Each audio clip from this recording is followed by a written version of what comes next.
Hello नमस्कार दोस्तों। एवटेरिया का बिहार दरोगा 2025 का वॉल्यूम 2 का सेट नंबर 2 की ओर चल रहे हैं दोस्तों। सेट नंबर 3 से लेकर के 15 तक हो चुका है, जिसका लिंक हमारे वीडियो का डिस्क्रिप्शन बॉक्स में दिया हुआ है। आप चाहे तो वहां से देख सकते हैं पूरा सेट को। अगर इन सभी सेटों का फुल सेट का पीडीएफ चाहिए तो हमारे टेलीग्राम चैनल एबीसी विद सुमन के साथ जरूर जुड़े।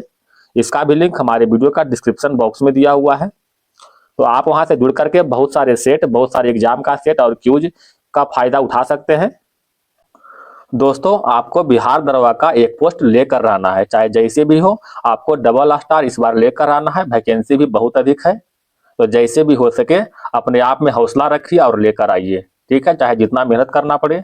एक आप शेर सुने होंगे कि रख हौसला वो मंजर भी आएगा, प्यासे के पास चलकर समंदर भी आएगा, थक कर ना बैठे मंजिल का मुसाफिर, मंजिल भी मिलेगी और मिलने का मजा भी आएगा। दोस्तों, इसी मोटिवेशन के साथ हम लोग सेट नंबर 2 की ओर चल रहे हैं। मेरे साथ बने रहिएगा। और अगर वीडियो पसंद आए तो वीडियो को एक लाइक अपने तरफ से जरूर कीजिएगा। आपका एक लाइक हमारे लिए मोटिवेशन है, तो थोड़ा सा मोटिवेट हमें भी कीजिएगा एक लाइक करके। चलिए दोस्तों, बढ़ते हैं क्वेश्चन की ओर।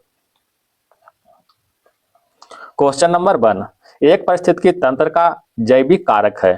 तो पारिस्थितिकी तंत्र के जैविक कारक के रूप में उत्पादक, उपभोक्ता एवं अपघटनकर्ता। ऑप्शन नंबर डी हो जाएगा। कांडला निम्न में से किसके लिए प्रसिद्ध है? कांडला एक बंदरगाह है दोस्तों, जो निर्यात प्रसंस्करण क्षेत्र के लिए प्रसिद्ध है। यह गुजरात में स्थित है। गुजरात में यह एशिया का पहला निर्यात प्रसंस्करण क्षेत्र, जिसका स्थापना 1965 में किया गया था। क्वेश्चन नंबर 3, अफ्रीका का सर्वोच्च पर्वत शिखर माउंट किलिमंजारो कहाँ स्थित है? अफ्रीका का सर्वोच्च पर्वत शिखर माउंट किलिमंजारो जो है तंजानिया में स्थित है। ऑप्शन नंबर सी हो जाएगा। ये तो अफ्रीका का सर्वोच्च शिखर था माउंट किलिमंजारो। बताइएगा दोस्तों, यूरोप का सर्वोच्च शिखर कौन है? एलब्रूस। एलब्रूस। उत्तरी अमेरिका का सर्वोच्च शिखर कौन है दोस्तों? Mount mount McKinley. Mount McKinley, ठीक है। अच्छा, ओजस डेल सलाडो कहाँ स्थित है? दक्षिणी अमेरिका में। क्वेश्चन नंबर 4, निम्नलिखित विशेषताओं के आधार पर खनिज की पहचान करें। भारत में इसके लगभग 95% भंडार उड़ीसा, झारखंड, छत्तीसगढ़, कर्नाटक और गोवा में पाए जाते हैं। सही है। प्रमुख खदानें नावमुंडी, बैलेडीला, कुद्रेमुख, बल्लारी जैसे क्षेत्रों में स्थित है। खदानें भारत के पूर्वोत्तर पठारी क्षेत्र में कोयला क्षेत्रों के निकट स्थित है। ये भी सही है। तो ये सभी जो है लौह अयस्क के लिए है। ऑप्शन नंबर बी हो जाएगा। क्वेश्चन नंबर 3 की ओर आते हैं दोस्तों। कहता है इनमें से कौन कौन सी नदियां जो है गंगा के उत्तर दिशा से आकर मिलने वाली नदियां का जोड़ा है? तो गंगा के उत्तर दिशा से आकर के कोसी और बूढ़ी गंडक है। जरा सा आप फिगर में देखिएगा दोस्तों, मैप में थोड़ा देख लीजिएगा, समझ में अच्छा सा आएगा। शायद आपको मैप दिख रहा होगा। ठीक है, एक सेकेंड।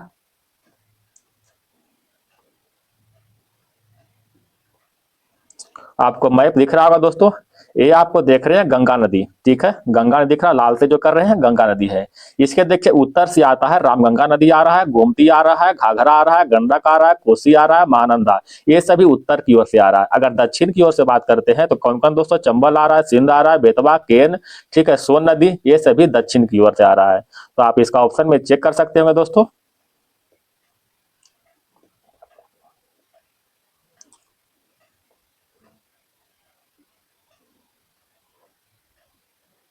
इसका ऑप्शन देखिए कोसी और बूढ़ी गंडक। ऑप्शन नंबर क्या हो जाएगा? बी हो जाएगा। क्वेश्चन नंबर 6, मौसम और उसकी बनावट में परिवर्तन इस कारण होता है। मौसम, तो बताइएगा दोस्तों।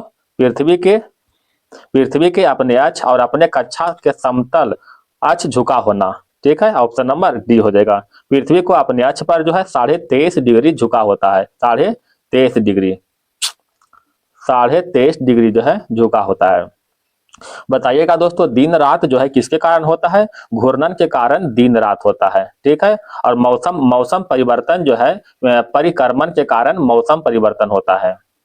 क्वेश्चन नंबर 7 की ओर आते हैं।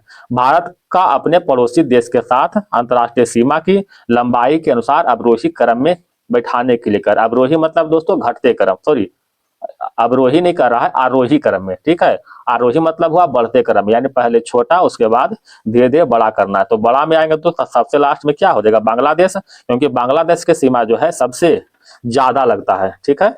बांग्लादेश की सीमा जो है 4096.7 किलोमीटर लगता है। एक ही हो तो अच्छा, बांग्लादेश यहाँ भी दोस्तों, ठीक है। इसके बाद चीन होगा दोस्तों, इसके बाद कौन सा आ जाएगा, पाकिस्तान, उसके बाद नेपाल। अगर कुल की लंबाई को हम देखते हैं दोस्तों, तो बांग्लादेश का तो हो गया। चीन की बात करते हैं तो चीन का सीमा 3488 किलोमीटर लगता है। पाकिस्तान की बात करते हैं दोस्तों, तो पाकिस्तान का सीमा जो है 3323 किलोमीटर लगता है। नेपाल का सीमा 1751 किलोमीटर। याद रखिएगा, ऑप्शन नंबर बी हो जाएगा। क्वेश्चन नंबर आते हैं दोस्तों 8 की ओर। कौन सा राज्य समूह भाखड़ा नांगल परियोजना से जल प्राप्त करता है, कौन सा प्राप्त करता है, तो हरियाणा, पंजाब और राजस्थान। ऑप्शन नंबर सी हो जाएगा। भाखड़ा नांगल परियोजना जो है किस नदी पर अवस्थित है, तो यह सतलज नदी पर अवस्थित है। क्वेश्चन नंबर 9, फिजी द्वीप अवस्थित है। फिजी द्वीप प्रशांत महासागर में स्थित है। अगर प्रशांत महासागर की बात करें दोस्तों, तो यह विश्व के सबसे बड़ा और सबसे गहरा महासागर है। विश्व के सबसे बड़ा और सबसे गहरा महासागर है। इसी में जो है मेरियाना गर्त स्थित है, ठीक है। अगर हिंद महासागर की बात करते हैं दोस्तों, तो यह महासागरों में 3rd नंबर पर आता है, ठीक है, तीसरा बड़ा महासागर है। क्वेश्चन नंबर 10, कोरोमंडल तट का विस्तार, कोरोमंडल तट का विस्तार है कहां से कहां तक हो जाएगा, तो कुमारी आंतरिक से कृष्णा डेल्टा तक। ऑप्शन नंबर बी हो जाएगा। जरा कुछ मैप इसका देखते हैं दोस्तों, मैप देखिएगा, आपको शायद दिख रहा होगा दोस्तों मैप में, एक सेकेंड।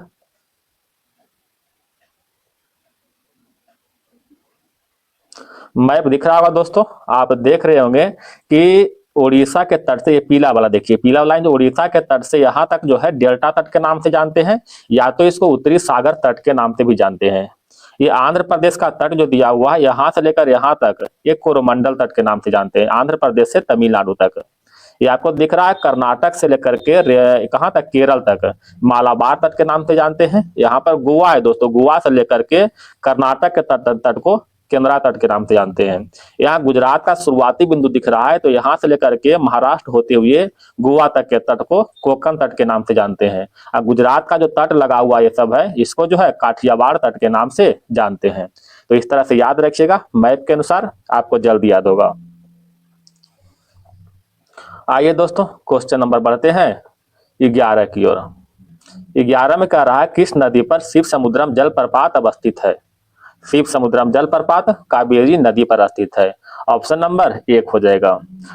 अगर इसका ऊंचाई की बात करते हैं दोस्तों, तो 90 मीटर ऊंचाई पर अवस्थित है। यह जो है कर्नाटक में स्थित कावेरी नदी पर है। कुछ अन्य जलप्रपात की बात करते हैं दोस्तों, जैसे भारत के सबसे ऊंचा जलप्रपात कुंचिकल जलप्रपात है, कुंचिकल जलप्रपात, जो कि कर्नाटक में स्थित है बराही नदी पर। बराही नदी पर ऊंचाई 455 मीटर है, ठीक है। जोग जलप्रपात, जिसे महात्मा गांधी जलप्रपात के नाम से जानते हैं, यह भी कर्नाटक में स्थित है। कर्नाटक में शरावती नदी पर अवस्थित है। एक है दोस्तों बिहार में एक जलप्रपात है रकीम कुंड जलप्रपात, रकीम कुंड जलप्रपात, यह बिहार के रोहतास में स्थित है, गायघाट नदी पर, ऊंचाई 168 मीटर पर है। क्वेश्चन नंबर 12, सूर सरोवर पश्चिम बिहार कहाँ स्थित है। सूर सरोवर पश्चिम बिहार उत्तर प्रदेश के आगरा में अवस्थित है। इसका स्थापना की बात करते हैं दोस्तों, तो 1991 में इसका स्थापना किया गया था। क्वेश्चन नंबर 13, स्टाइलेक्टाइट और स्टाइलेग्माइट निक्षेपात्मक स्थलाकृति बनाई जाती है, किसके द्वारा बनता है, तो भूमिगत जल के द्वारा बनता है। ऑप्शन नंबर बी हो जाएगा। अगला कहता है दोस्तों सुमेलित करना है, देखिएगा। जवाहर खान जो है जस्ता के लिए प्रसिद्ध है, सॉरी मिस्टेक कर गया दोस्तों, बोले तो सही है, लेकिन जवाहर खान जो है जस्ता के लिए प्रसिद्ध है दोस्तों। कोलार खान सोना के लिए प्रसिद्ध है। मोसा बानी जो है तांबा के लिए प्रसिद्ध है, और काला हांडी जो है बॉक्साइट के लिए प्रसिद्ध है। इस तरह से ऑप्शन नंबर क्या हो जाएगा दोस्तों, सी हो जाएगा। क्वेश्चन नंबर आते हैं 15 की ओर। गुप्त काल में भूमि राजस्व की दर क्या थी। भूमि राजस्व की दर 1/6 था। ऑप्शन नंबर सी हो जाएगा। क्वेश्चन नंबर 16, दिल्ली में किस सुल्तान ने स्वयं को नायब खुदाई कहा था? नायब खुदाई बलबन ने कहा था। ऑप्शन नंबर सी हो जाएगा। नायब खुदाई का मतलब होता है दोस्तों ईश्वर का प्रतिनिधि, ईश्वर का प्रतिनिधि। ठीक है। बलबन ने राजत्व के सिद्धांत दिया जो दैवीय उत्पत्ति सिद्धांत से संबंधित है। इन्हीं के शासनकाल में रक्त और लौह नीति का प्रतिपादन किया था। बलबन ने नवरोज त्योहार, सिजदा प्रथा और पैबोस प्रथा को भी लागू किया था। ठीक है। इल्तुतमिश की बात करते हैं दोस्तों, तो इसके शासनकाल में कुतुब मीनार का निर्माण कार्य पूर्ण किया था। कुतुब मीनार का निर्माण कार्य पूर्ण किया था। सबसे पहले शुद्ध अरबी सिक्का को जारी किया था। इक्ता प्रणाली को चलाया था। ठीक है। चालीसा दल का गठन किया था। चालीसा दल का गठन भी किया था और इसमें जो है सर्वप्रथम दिल्ली में अमीरों का दमन किया था। ये सभी कार्य इल्तुतमिश ने किए थे। अगर अलाउद्दीन खिलजी की बात करते हैं दोस्तों, तो इनका बचपन का नाम अली और गुरसाप थे। अली और गुरसाप। इसके द्वारा सेना के लिए नकद वेतन या फिर अस्थायी सेना का नींव रखा था दोस्तों। घोड़ा दागने और हुलिया लिखने की प्रथा चलाया था। मूल नियंत्रण प्रणाली को दृढ़ता से अपनाया था। अलाई दरवाजा का निर्माण, सीरी के किला का निर्माण और हजार खंभा का निर्माण जो है अलाउद्दीन खिलजी के द्वारा किया गया था। इसके शासनकाल में कर जो था 1/2 था, सबसे अधिक। ठीक है। क्वेश्चन नंबर 17, मीर कासिम ने अपनी राजधानी मुर्शिदाबाद से कहां स्थानांतरित किया था? तो मुर्शिदाबाद से मुंगेर स्थानांतरित किया था। क्वेश्चन नंबर 18, दोस्तों अगर वीडियो पसंद आ रहा है तो प्लीज आपसे निवेदन है कि वीडियो को एक लाइक करके हमें मोटिवेट करें। क्वेश्चन नंबर 18, विजयनगर के राजा कृष्णदेवराय ने गोलकुंडा का युद्ध किस राजा के साथ लड़ा था? तो गोलकुंडा का युद्ध जो है कुली कुतुब शाह के द्वारा लड़ा गया था। असहयोग आंदोलन के संबंध में निम्नलिखित कथनों में से कौन सा कथन सही नहीं है? देखिएगा दोस्तों, कथा जालियांवाला बाग नरसंहार के कारण महात्मा गांधी ने इस आंदोलन को स्थगित कर दिया था। ये गलत है दोस्तों। जालियांवाला बाग के कारण नहीं, चोरी चोरा कांड के कारण। चोरी चोरा जो है कांड 1922 में हुआ था। इसी के कारण महात्मा गांधी जी ने 1922 में असहयोग आंदोलन को स्थगित कर दिया था। महात्मा गांधी जी ने इस घटना को हिमालय जैसा भूल भी बताया था। असहयोग आंदोलन 1920 में शुरू हुआ था और 1922 में समाप्त हुआ था। सही है। बरदौली प्रस्ताव में गांधी जी ने इस आंदोलन को वापस लेने की घोषणा किया था। ये भी सही है। इस आंदोलन में मुस्लिम समुदाय ने व्यापक स्तर पर भाग लिया था। सही है दोस्तों। तो ऑप्शन नंबर 1 गलत था। क्वेश्चन नंबर देखिएगा 20 की ओर। अशोक के संबंध निम्नलिखित कथनों पर विचार कीजिए। कहता अशोक पहला ऐसा शासक था जिसने अभिलेख के द्वारा जनता तक अपना संदेश पहुंचाने की कोशिश की। ये सही है दोस्तों।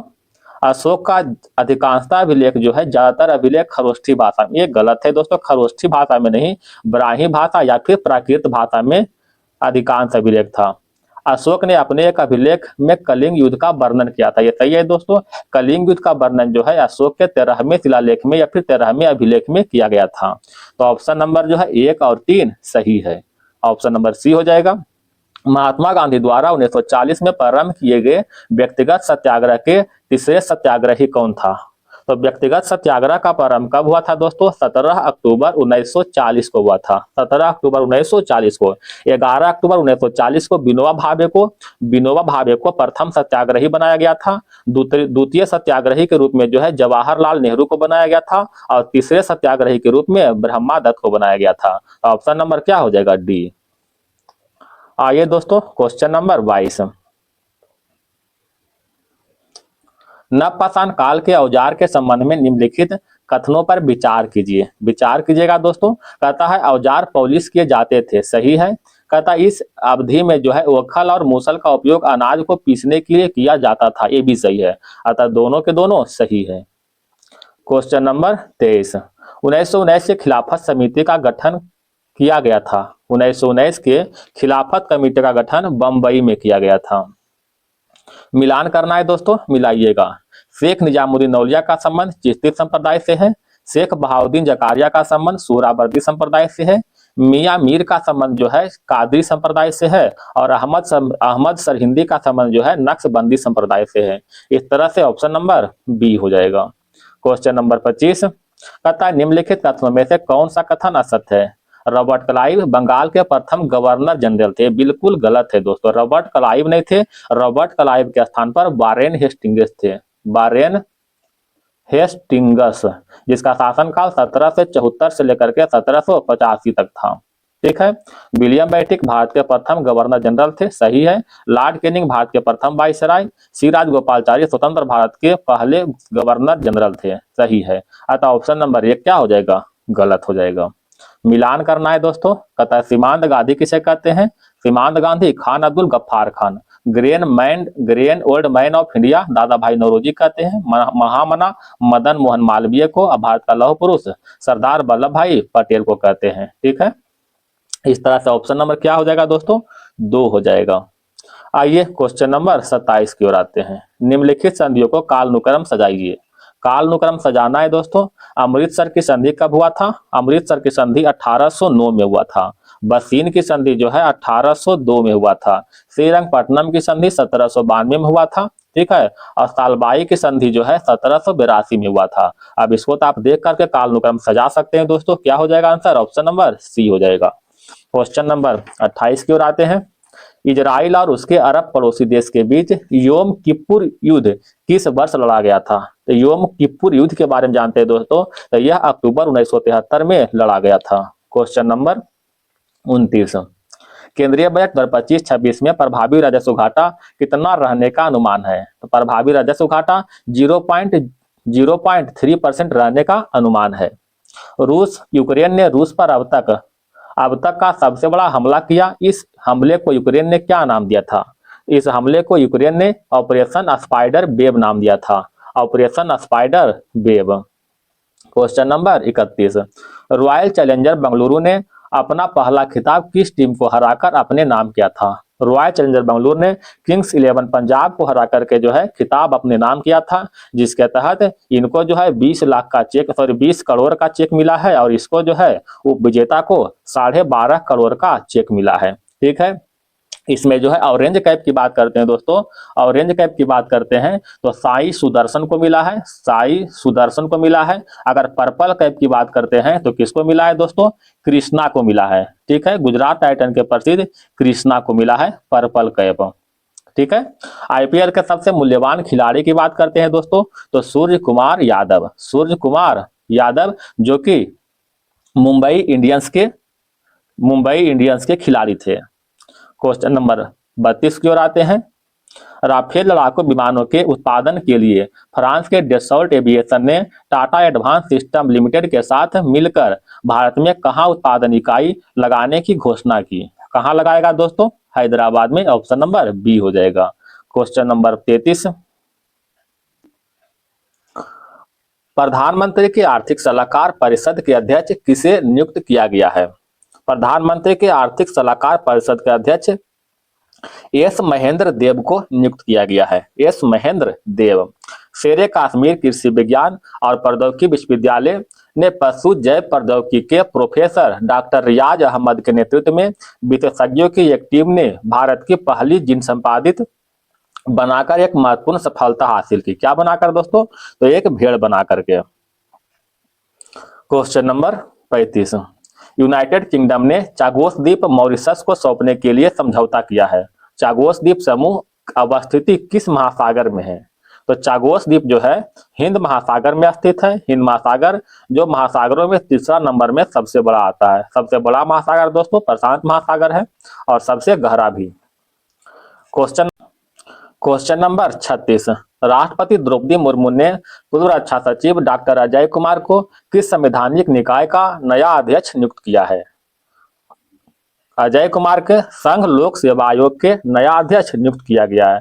संघ लोक सेवा आयोग जो है दोस्तों यह एक स्वतंत्र संवैधानिक निकाय है जिसका स्थापना 26 जनवरी 1950 को हुआ था। ठीक है। 26 जनवरी 1950 के संविधान के अनुच्छेद 378 के 1 के तहत किया गया था।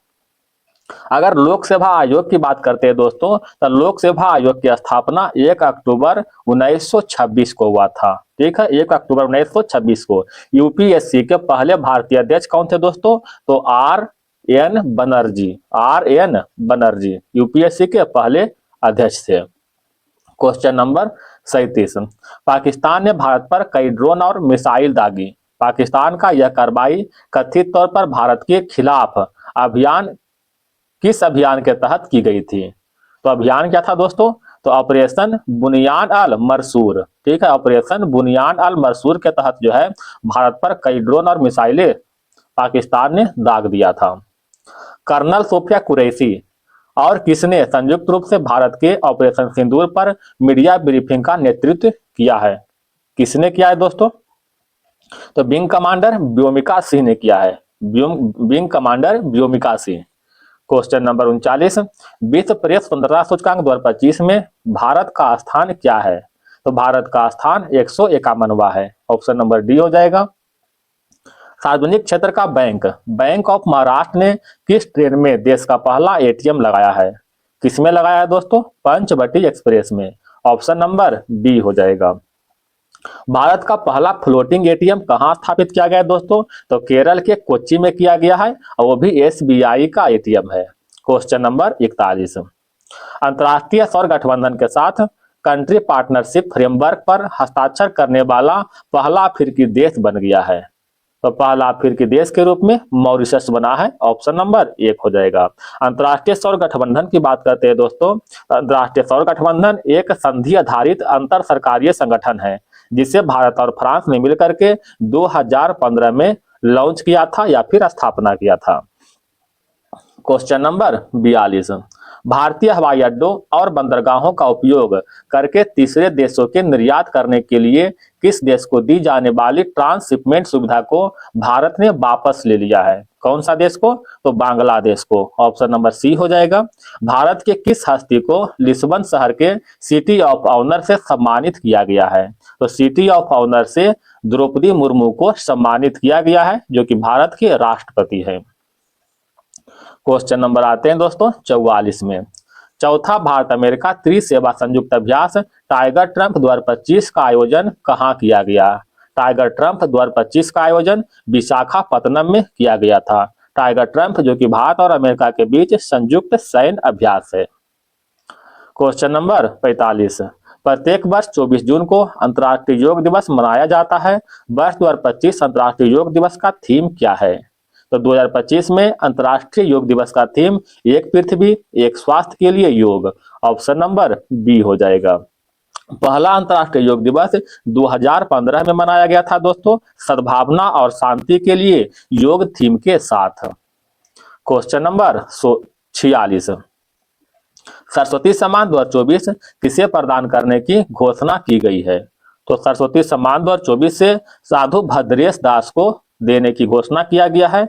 इनका जो है एक ग्रंथ है, एक पुस्तक है दोस्तों, स्वामी सिद्धांत सुधा के लिए, स्वामी नारायण सिद्धांत सुधा के लिए। क्वेश्चन नंबर 47, निम्नलिखित में कौन सा अनुच्छेद मानव के दुर्व्यवहार और बंधुआ मजदूरी पर रोक से संबंधित है? तो मानव दुर्व्यवहार और बंधुआ मजदूरी से संबंधित अनुच्छेद 23 का 1 है। अनुच्छेद 23 का 1। अनुच्छेद 22 के बारे में जानते हैं दोस्तों। तो अनुच्छेद 22 में कहता है कि गिरफ्तारी और नजरबंदी के खिलाफ व्यक्ति को संरक्षण प्रदान करना। अनुच्छेद 20 में क्या है दोस्तों? तो अनुच्छेद 20 में अपराधों के लिए दोष सिद्धि का संरक्षण, अपराधों के लिए दोष सिद्धि का संरक्षण। अनुच्छेद 21 में क्या है दोस्तों? जीवन और व्यक्तिगत स्वतंत्रता का अधिकार। अनुच्छेद 21 का 1 में क्या है दोस्तों? तो 6 से 14 वर्ष के बच्चों को निःशुल्क एवं अनिवार्य शिक्षा को प्रदान करना। अनुच्छेद 24 बताइएगा, बाल श्रम पर प्रतिबंध, बाल श्रम पर प्रतिबंध। क्वेश्चन नंबर 48, यदि कोई व्यक्ति ऐसे पद पर नियुक्त हो गया जिस पर उसका कोई कानूनी हक नहीं है, ऐसी स्थिति में न्यायालय कौन सा रीट जारी करेगा? तो ऐसी स्थिति में न्यायालय अधिकार परीक्षा रीट जारी करेगा। ठीक है, रीट जारी करने का अधिकार एक सुप्रीम कोर्ट को है दोस्तों और एक हाई कोर्ट को, यानी दोनों को है। सुप्रीम कोर्ट अनुच्छेद 32 के तहत और हाई कोर्ट जो है अनुच्छेद 226 के तहत रीट जारी कर सकता है।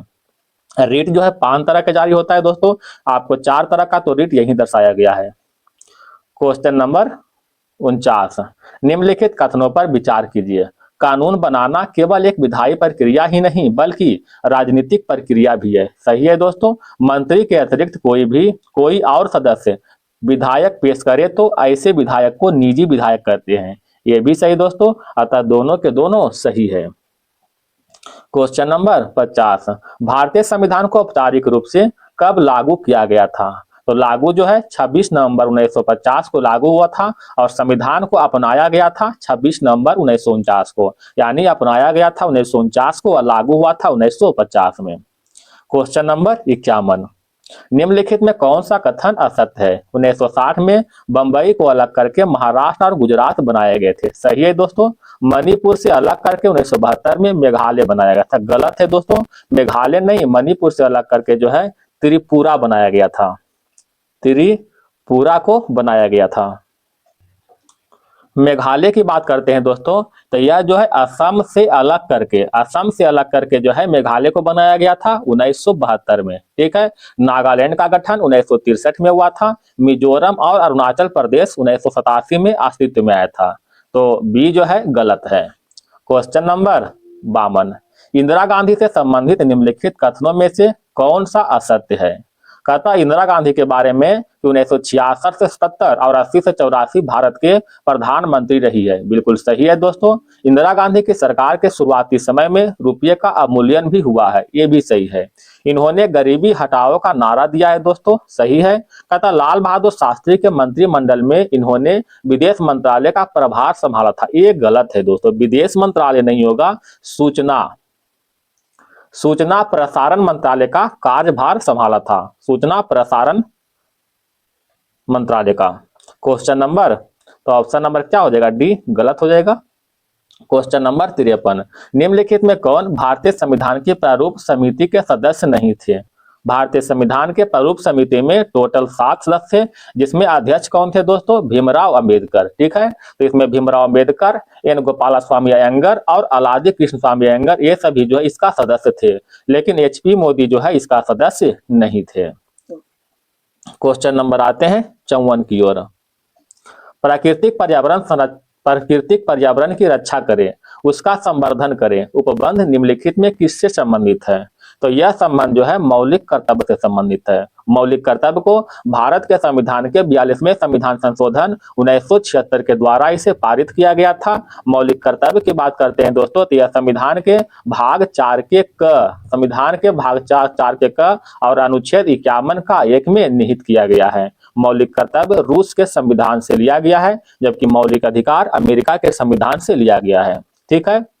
मौलिक कर्तव्य की बात करते हैं दोस्तों, तो वर्तमान में मौलिक कर्तव्य की संख्या 11 है, जबकि मूल रूप से जो है मूल संविधान में मात्र 10 ही मौलिक कर्तव्य थे। तो 11वां मौलिक कर्तव्य कौन जुटाए दोस्तों? तो 86वें संविधान संशोधन 2002 के द्वारा बच्चों को जो है शिक्षा के अधिकार प्रदान किया गया था। ठीक है। 11वें मौलिक कर्तव्य के द्वारा। क्वेश्चन नंबर, अच्छा डीपीएसपी राज्य का नीति निर्देशक तत्व की बात करते हैं दोस्तों, तो यह संविधान के भाग 4 और अनुच्छेद 36 से लेकर के 51 तक निहित किया गया है। यह आयरलैंड के संविधान से लिया गया है दोस्तों। अगर 11वीं अनुसूची की बात करते हैं दोस्तों, तो यह पंचायती राज से संबंधित है। इसमें जो है 29 विषय को शामिल किया गया है। तो इसका ऑप्शन नंबर 2 हो जाएगा। क्वेश्चन नंबर आते हैं दोस्तों 55 की ओर। 1976 का 40वां संशोधन अधिनियम भारत के संविधान के किस अनुच्छेद पर लागू किया गया था? तो भारत के संविधान पर अनुच्छेद 297 के तहत लागू किया गया। क्वेश्चन नंबर 55 के बाद 56 की ओर। कहता है इनमें से कौन सा संविधान के अनुच्छेद 3 के तहत संसद के कानून द्वारा संभव नहीं है? कौन सा संभव नहीं है? नए राज्यों का गठन संभव है, राज्यों के क्षेत्रों में परिवर्तन, राज्यों की सीमाओं में परिवर्तन, नए राज्यों के लिए राज्यसभा का सीट का निर्धारण। ये गलत है दोस्तों। नए राज्यों में सीट का निर्धारण जो है अनुसूची 4 के तहत होता है, ना कि अनुच्छेद 3 के तहत। तो ऑप्शन नंबर डी जो है संभव नहीं है। क्वेश्चन नंबर 57, दूसरी पंचवर्षीय योजना से संबंधित निम्नलिखित कथनों पर विचार कीजिए। दूसरी पंचवर्षीय योजना की बात करते हैं दोस्तों, तो 1956 से लेकर के 61 तक चला था। यह जो है पीसी महालनोबिस मॉडल पर आधारित है। देखते हैं दोस्तों, कहता दूसरी पंचवर्षीय योजना में भारी उद्योग विकास पर जोर दिया गया था। सही है। सरकार देशी उद्योग को संरक्षण देने के लिए आयात भारी शुल्क लगाया था। ये भी सही है दोस्तों। पीसी महालनोबिस के नेतृत्व में अर्थशास्त्रियों और योजनाओं की एक टोली ने इस योजना को तैयार किया था। ये भी सही है। अतः ऑप्शन नंबर सी हो जाएगा, सभी के सभी सत्य हो जाएगा। क्वेश्चन नंबर 58, भारत में समावेशी विकास की अवधारणा किस पंचवर्षीय योजना के मुखतर हुई है? भारत में समावेशी विकास की अवधारणा 11वीं पंचवर्षीय योजना के मुक्तर हुई है। 11वीं पंचवर्षीय योजना की बात करते हैं दोस्तों, तो यह 2007 से लेकर के 2012 तक चलाया गया था। ठीक है, 2007 से लेकर के 2011 तक। अगर 7वीं पंचवर्षीय योजना की बात करते हैं दोस्तों, 7वीं पंचवर्षीय योजना, तो यह 1985 से लेकर के 90 तक चलाया गया था। यह योजना जो है जॉन डब्ल्यू मिलर मॉडल पर आधारित है, जॉन डब्ल्यू मिलर मॉडल पर। ठीक है, 8वीं पंचवर्षीय योजना की बात करते हैं दोस्तों, तो यह 1992 से लेकर के 97 तक चलाया गया था। अगर 9वीं पंचवर्षीय योजना की बात करते हैं तो 1997 से लेकर के 2002 तक चलाया गया था। 9वीं पंचवर्षीय योजना के दौरान सर्व शिक्षा अभियान को चलाया गया था। ठीक है, और महिला अंशदान योजना भी प्रारंभ हुआ था, सर्व शिक्षा अभियान और महिला अंशदान योजना। 10वीं पंचवर्षीय योजना की बात करते हैं दोस्तों, तो यह 2002 से लेकर के 2007 तक चलाया गया था। बताइएगा ये क्वेश्चन दोस्तों, किस पंचवर्षीय योजना में कृषि में ऋणात्मक प्रदर्शन देखा गया है? तो तीसरी पंचवर्षीय योजना। ठीक है, तीसरी पंचवर्षीय योजना के दौरान ही हरित क्रांति जो है भारत में आया था। Question number 59। नरेगा के संदर्भ में निम्नलिखित कथनों पर विचार कीजिए। कथा इसे 2005 में अपनाया गया था, सही है। इसका उद्देश्य प्रत्येक ग्रामीण परिवारों के वयस्क सदस्य को 100 दिन का रोजगार उपलब्ध कराना है, सही है दोस्तों। कहता है 2 अक्टूबर 2009 को इसे मनरेगा नाम दिया गया, ये भी सही है। कहता है इसे ग्राम सभा ग्राम पंचायत मुख्य भूमिका निभाता है, सभी के सभी सत्य है। Question number 60। बेरोजगारी से संबंधित आंकड़े निम्नलिखित में कौन सी संस्था मंत्रालय जारी करता है? तो बेरोजगारी से संबंधित जो है, बेरोजगारी से संबंधित राष्ट्रीय सांख्यिकी कार्यालय जो है जारी करता है। राष्ट्रीय सांख्यिकी कार्यालय मतलब क्या होता है दोस्तों? NSO। ठीक है, नेशनल सर्वे ऑर्गेनाइजेशन। इसका स्थापना की बात करते हैं दोस्तों, तो 23 मई 2019 को इसका स्थापना हुआ था। इसी की तरह एक और है दोस्तों जिसे कहते हैं NSSO। इसका स्थापना कब हुआ था दोस्तों? अतः इसका फुल फॉर्म होता है राष्ट्रीय नमूना सर्वेक्षण कार्यालय। इसका स्थापना 1950 में हुआ था। अच्छा, इसी के तरह एक और होता है दोस्तों CSO जिसे कहते हैं केंद्रीय सांख्यिकी संगठन। इसका स्थापना 2 मई 1951 को हुआ था। याद रखिएगा दोस्तों। अगर वीडियो पसंद आए तो प्लीज आपसे निवेदन है कि एक लाइक जरूर करें। अगर मेहनत मेरा पसंद आ रहा है तो एक लाइक जरूर करें और मेरा मतलब हमें भी मोटिवेट करें। क्वेश्चन नंबर 61 की ओर। भारत में वित्तीय वर्ष की अवधि होती है, वित्तीय वर्ष की अवधि 1 अप्रैल से 31 मार्च तक। ऑप्शन नंबर 1 हो जाएगा। क्वेश्चन नंबर आते हैं दोस्तों 62 की ओर। निम्नलिखित में कौन सा एक राजकोषीय नीति के 3 मूल उद्देश्य में शामिल है? कौन कौन शामिल है दोस्तों? कहता है ब्याज दर, समग्र मांग, समग्र व्यय, समवृद्धि। तो इसमें समवृद्धि जो है शामिल है। क्वेश्चन नंबर 63 कहता है विरामावस्था में चलकर एक ट्रेन 2 मीटर प्रति सेकेंड, ये चीज गलत दिया सर दोस्तों, 2 मीटर प्रति सेकेंड से एक समान त्वरण से 1 मिनट तक चलती है, तो इतने समय में ट्रेन द्वारा तय की गई दूरी निकालें। तो तय की गई दूरी S बराबर निकालना है दोस्तों। तो S बराबर क्या होता है? फार्मूला UT प्लस में हाफ AT स्क्वायर। U के मान 0 हो जाएगा, U के मान 0 गुना में T प्लस में 1/2। A का मान दिया हो दोस्तों 2 मीटर प्रति सेकेंड, तब 2 हो जाएगा गुना T का मान 1 मिनट मतलब 60 सेकेंड। 60 सेकेंड का स्क्वायर करें कितना हो जाएगा दोस्तों? 3600 हो जाएगा। 2 से 2 कैंसिल, 0 गुना E 0 हो जाएगा दोस्तों, यानी 3600 ऑप्शन नंबर B हो जाएगा। क्वेश्चन नंबर आते हैं 64 की ओर। भारतीय राष्ट्रीय उपग्रह प्रणाली के बारे में निम्नलिखित में से कौन सा कथन सत्य नहीं है? कहता है मौसम पूर्वानुमान परियोजनार्थ डिजाइन किया गया था, सही है। इंटरनेट श्रृंखलाओं के लिए यूरोपीय प्रक्षेपण यान का उपयोग किया गया था, ये भी सही है। वे संचार उद्देश्यों के लिए डिजाइन किया गया था। इसका शुरुआत 1979 में हुआ था, ये गलत है दोस्तों। 1979 में नहीं हुआ था, 1983 में हुआ था। तो ऑप्शन नंबर डी सत्य नहीं है। कहता दाब बढ़ने पर बर्फ का गलनांक क्या होता है दोस्तों? तो दाब बढ़ाने पर बर्फ का गलनांक क्या होगा? घट जाएगा। दाब का SI मात्रक न्यूटन प्रति मीटर स्क्वायर या फिर इसे पास्कल के नाम से भी जानते हैं। ठीक है, जिन पदार्थों को गर्म करने पर आयतन बढ़ता है, दबाव जो है दाब बढ़ाने पर उसका गलनांक भी बढ़ जाता है। जैसे में अगर मोम को लेते हैं या फिर घी को लेते हैं, अगर इसमें दबाव बढ़ाते हैं तो इसका गलनांक भी बढ़ जाएगा। लेकिन बर्फ में उल्टा होता है, बर्फ में अगर दबाव बढ़ाएंगे तो गलनांक घट जाएगा। क्वेश्चन नंबर 66, मायोपिया निकट दृष्टि दोष जिसे कहते हैं का संबंध क्या सही है? कहता है रेटिना के सम्मुख प्रकाश किरणें केंद्रित होता है, बिल्कुल सही है दोस्तों। ठीक है, पहला ही सही हो गया। रेटिना के पीछे ये गलत है, ये भी गलत है। ठीक है, मायोपिया यानी निकट दृष्टि दोष, इसका उपचार के लिए अवतल लेंस का चश्मा का प्रयोग करते हैं, अवतल लेंस के चश्मा का प्रयोग करते हैं। ठीक है, इसी के तरह एक होता है दोस्तों दूरदृष्टि दोष जिसे कहते हैं हाइपर माइट्रोपिया, इसको उपचार के लिए उत्तल लेंस के चश्मा का प्रयोग करते हैं। क्वेश्चन नंबर 67, एक अवतल दर्पण की अभिसारिता घटाई जा सकती है इसमें निम्न में डुबा करके, किसमें डुबा करके? तो एल्कोहल में डुबा करके। इलेक्ट्रॉनिक उपकरण जैसे इलेक्ट्रिक आयरन टोस्टर आदि के हीटिंग एलिमेंट बनाने के लिए नाइक्रोम मिश्र धातु का उपयोग क्यों किया जाता है? बताइएगा दोस्तों। क्योंकि जो है नाइक्रोम का गलनांक अधिक होता है। बताइएगा, नाइक्रोम का गलनांक अधिक होता है, सही है। नाइक्रोम में उच्च प्रतिरोधकता होता है, यह भी सही है। नाइक्रोम आसानी से ऑक्सीकरण नहीं गुजरता है, अतः सभी के सभी क्या होगा? सही है। क्वेश्चन नंबर 69 कहता है रासायनिक परिवर्तन के साथ होते हैं, रासायनिक परिवर्तन के साथ नए प्रकार के पदार्थ का निर्माण होते हैं, निकाय की एंथैल्पी में परिवर्तन होते हैं, पदार्थ के रासायनिक गुणों में परिवर्तन होते हैं। ऑप्शन नंबर डी हो जाएगा। विद्युत ऋणात्मकता किसी परमाणु के कता की क्षमता को माप है, क्षमता की माप इलेक्ट्रॉनों को आकर्षित करने की क्षमता की माप है। ऑप्शन नंबर सी हो जाएगा। क्वेश्चन नंबर 71, धातुओं को विद्युत प्रतिरोधकता का सही क्रम चुने, सही क्रम चुनना है तो Hg हो जाएगा, Ni, W और Ag। ठीक है, यानी Ag का जो है विद्युत प्रतिरोध सबसे कम होता है। ठीक है, ऑप्शन के अनुसार। क्वेश्चन नंबर, ऐसे भी हालांकि कम ही होता है दोस्तों, ऑप्शन रहे या ना रहे।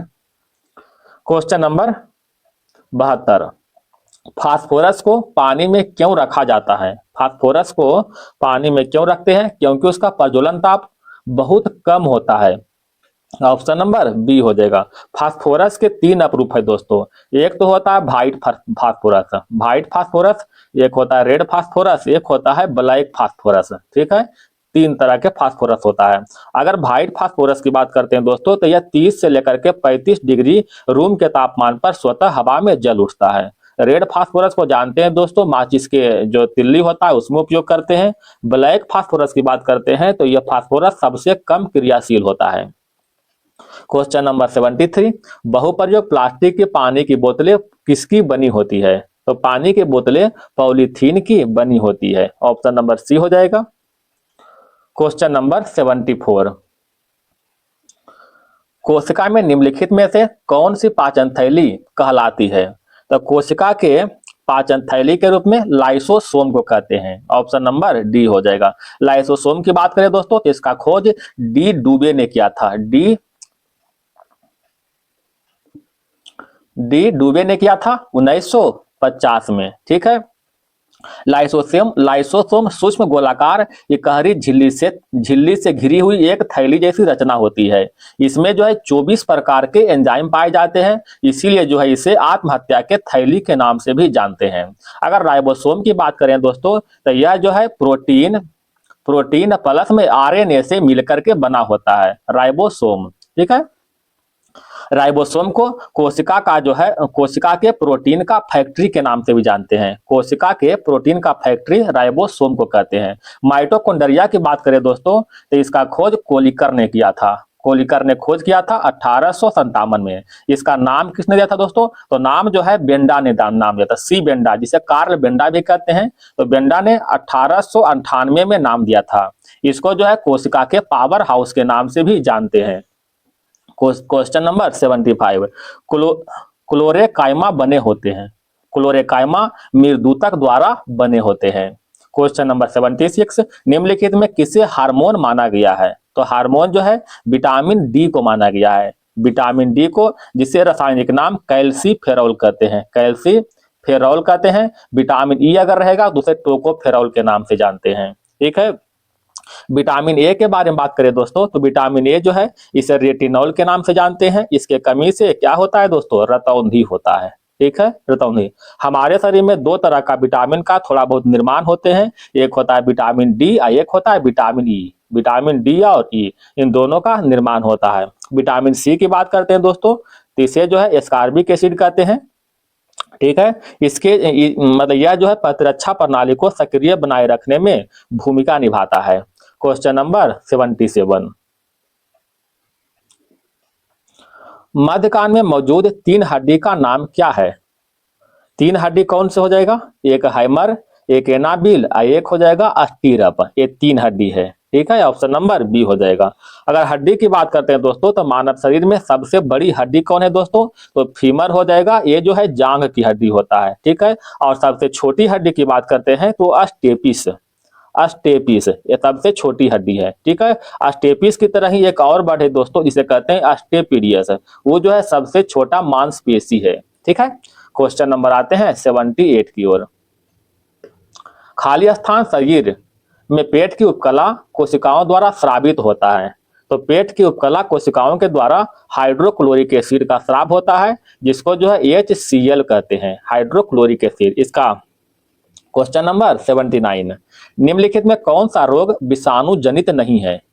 बताइएगा दोस्तों। तो एड्स, जुकाम और डेंगू बुखार ये सभी जो है विषाणु जनित हो गए। ये हैजा दिख रहे हैं, हैजा जो है जीवाणु जनित रोग है। यह जो है बिब्रियो कोलेरी नामक बैक्टीरिया के कारण होता है।